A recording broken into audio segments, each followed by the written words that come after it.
that whole night I asked, what did we do to deserve this? What's the point to this pain?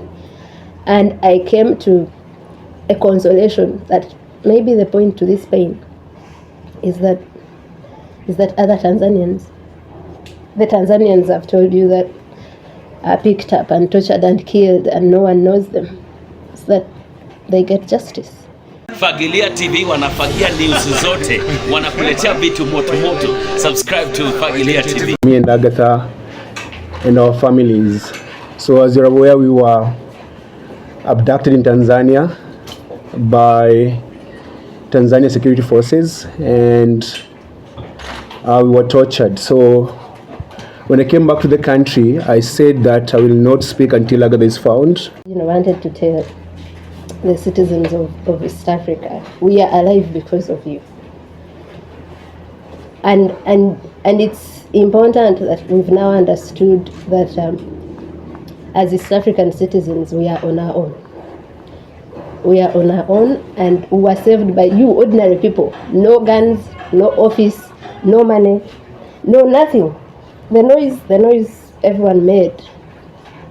They had thought it would be like those Tanzanians that they kidnap and torture and kill, and it goes quietly. No one knows them.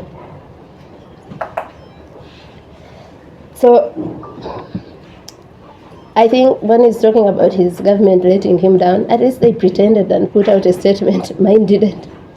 Because for our governments, it was good riddance. Someone else is getting rid of our headaches. Why would they care about that? But the people of East Africa who have now understood that we only have each other. We have no government. We have no police that, as constitutionally mandated, that protects their citizens. And you guys showed up so big that our tormentors, when they took me from Dar to another place, if you check the distance from Dar es Salaam to Mutukula, the border with Uganda, is about 1,480 kilometers. So I was driven that distance. This is someone who had flown into Dar with my own ticket. I had a return ticket, I showed it to them. So I think the distance being long and whatever, there's one of the tormentors who became friendly. And the day, I think this was Wednesday morning, after I'd spent half the night in a different detention center, which looked exactly like where they tortured us from. When you saw the facilities, like the toilet where they would take off the blindfold, the toilet was the same, the bucket that is in there, so it was also another government detention center. And I started refusing to eat. By this time, they were giving us painkillers to heal our injuries. Like when I said, we couldn't walk. For 3 days, I couldn't step down. The feet were so swollen. Has your skin ever become so tight that you think if you stepped on something, it would prick it or it would burst? That's how under my feet were, and we couldn't walk. So they kept giving me painkillers. They almost overdosed me on them, because I later saw the paper that had the painkillers. It was saying 1 times 2, and I think they gave it to me. There's a time they gave it to me 4 times a day. So now I realize they are interested in us going out in a better shape. So I refuse to eat, so that now it's urgent for them to let me go. So this guy comes to plead with me to eat and says, these people didn't know they had arrested you're very popular. Everyone is looking for you, and shows me some of the protests that were happening. I think he opened either Facebook and I saw Hussein and Hanifa at the Tanzanian embassy with our photos and placards. And that's what overwhelmed them. I think, because when we're going through, and the things are so many to tell you, there's just no time. So when we are being driven from that detention center in Dar, so at first I think they're taking us back to the police station, because that's what they had told our lawyers. Then the drive becomes so long. Then I think maybe they are taking us to the airport. Then it still becomes so long. People who were picked at around 9 a.m., nightfall came and were still driving. And the car is being driven so fast. I cannot describe to you the psychological torture. You're blindfolded. You're still with these killers. So I think the psychological torture of those days of driving for me was worse than the physical torture I endured earlier. Because I kept thinking they are going to throw us in the park to be eaten by animals. Or sometimes I would hear as if the ocean is roaring near us, and I would think they would throw me in the ocean. And you are thinking that, you would be one of those people whose families never know whether you are dead or alive, whether you would return or not. And I went through that for the whole day and night.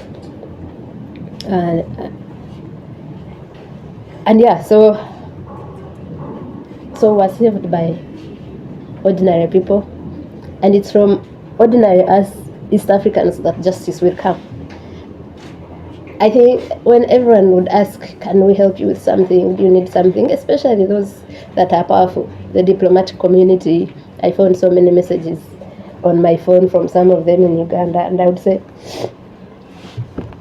the only thing I want is justice.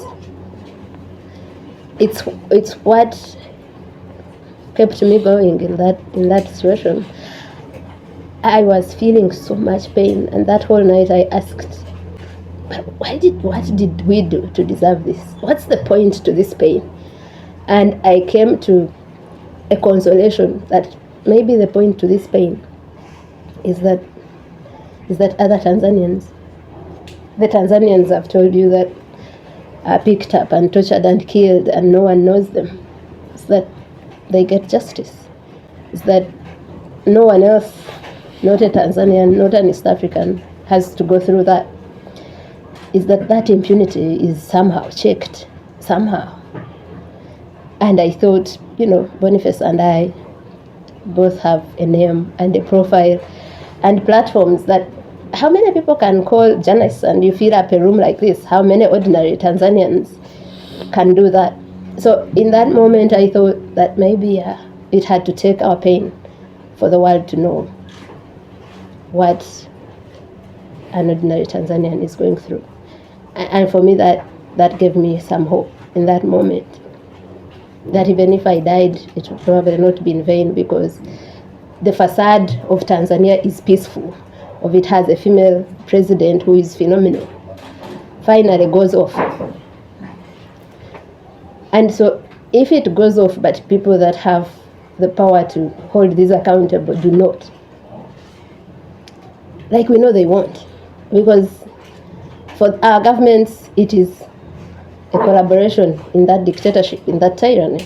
It has been for a while. It has been. We have known that for a while. When Ugandans are kidnapped from Kenya, when a Tanzanian is almost kidnapped from Kenya. So it becomes that we are the ones that will do that. And of course, Kenyans are already doing a good job by publishing all those people's names, phones, pictures. So we have to use the little power we have to make sure that guy Mwafere, who thought he does not only own Tanzania but the whole world, because I am later told of how the Tanganyika Law Society president calls him asking about us, and he says, we will do whatever we want with them and there's nothing you or anyone else can do. He told that to the Tanganyika Law Society president. So we need to find a way of getting justice in one way or the other. And so I think mainly that for me, I am grateful. I look at the silver lining in every dark place, and there was that we are all now tormenting them. When I became a journalist, my first editor told me that the role of a journalist is to afflict the comfortable. So they've been comfortable in their impunity, and we'll have to find ways of afflicting them.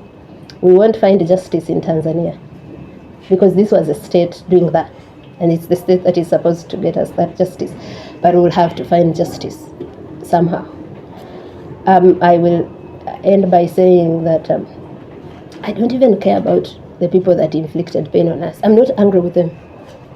I am so angry with the people that made that order. Even if we never identify those that actually inflicted pain, but we get the ones that had the responsibility. If I have committed a crime, charge me for it. In that moment, I thought we were dealing with probably overzealous officers and the president didn't know what had happened. But I come out and I'm told about a statement she gave. So you are condoning torture. You are a president. So you're sort of saying... Hotel, because all of us in the same hotel.